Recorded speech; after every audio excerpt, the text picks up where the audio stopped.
15ই March ভারতের জাতীয় নির্বাচন কমিশন পশ্চিমবঙ্গ সহ 5 রাজ্যের ভোটের তফসিল ঘোষণা করে। মাত্র 12 ঘন্টার মধ্যেই প্রথম দফার প্রার্থী তালিকা দেয় বিজেপি। দুদিন পিছিয়ে হলেও পূর্ণাঙ্গ প্রার্থী তালিকা ঘোষণা করে তৃণমূল। অনেক অভিনন্দন। 294 আসনের বিধানসভা নির্বাচনে দলীয় প্রার্থীদের হয়ে প্রচারণায় মাঠে ব্যস্ত মমতা বন্দ্যোপাধ্যায়। 2 দফার ভোটের প্রথম দফা যেহেতু রাজ্যটির উত্তরাঞ্চলে, তাই সেখানেই কার্যক্রম চালিয়ে যাচ্ছেন তিনি।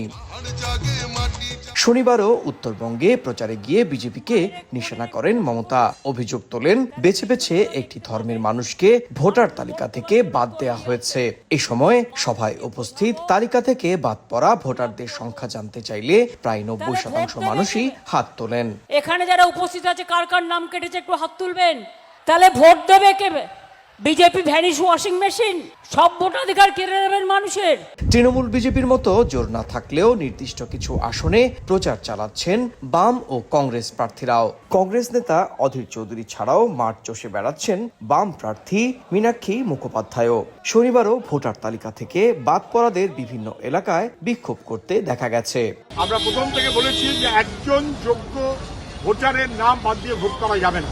ওয়াকফ দিয়ে আপনি মানুষকে ফলস দিয়েছেন, এনআরসি দিয়ে ফলস দিয়েছেন। আজ 20 বছর ধরে ভোট দিয়ে আসছে, অথচ নাগরিকের কর্তব্য আমাদের 403 জনের ভোটের থেকে ক্যান্সেল করেছে। আমাদের যা নথিপত্র দেওয়ার দরকার সব দেওয়া হয়েছে, তারপরেও নাম কেন ডিলেট আসলো? যখন ভোট হয় আমরা ভোট দেই, তা কি জানি বাতিল করতে চাই। আমরা কত কষ্ট হচ্ছে দৌড়াদৌড়ি করতে।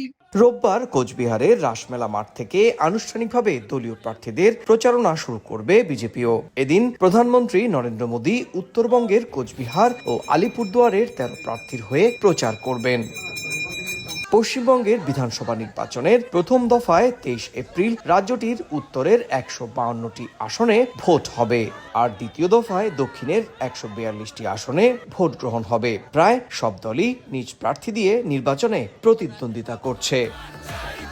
সুব্রত আচার্য, সময় সংবাদ, পশ্চিমবঙ্গ, ভারত।